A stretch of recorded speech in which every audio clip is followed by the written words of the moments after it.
Abazali bathi izingane ezigcwele kulesikole samabanga aphansi ezokufika kuleli. Abantwana abagcwele la akusiya abala ekhaya, akusiya base South Africa.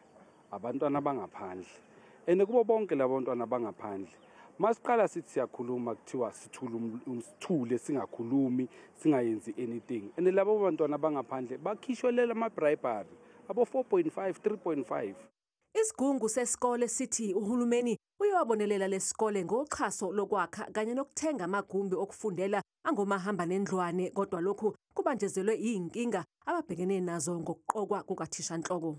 I think the government has done something about the issue of overcrowding by providing a project called Self-Build that provides finance to build additional classrooms, including mobile classrooms to the schools. However, in our school in particular, we've got the issue of acting principal, which is like it's an interim principal and they're alternating.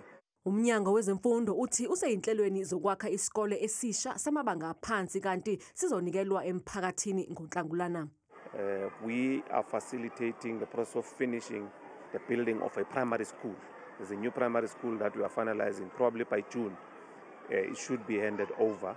Umabona uthi ukuhlaliswa kwabafundi ngabathathu yinto yesikhashana njengoba umnyango usabhekene nalenselele. It's an interim measure. I mean, if children, 3 of them, they're in the same desk, we are saying it's interim. And, you know, within no time, the situation will go back to normal. But we must concede that we are really highly pressured. Umabona uthi kunzima ukuphenya ngeinsolo zokufumbathiswa kweziphathimandla ukuze izingane zabokufika zingene kulezi izikole njengoba izakhamuzi zingezi ngaphambili nobufakazi.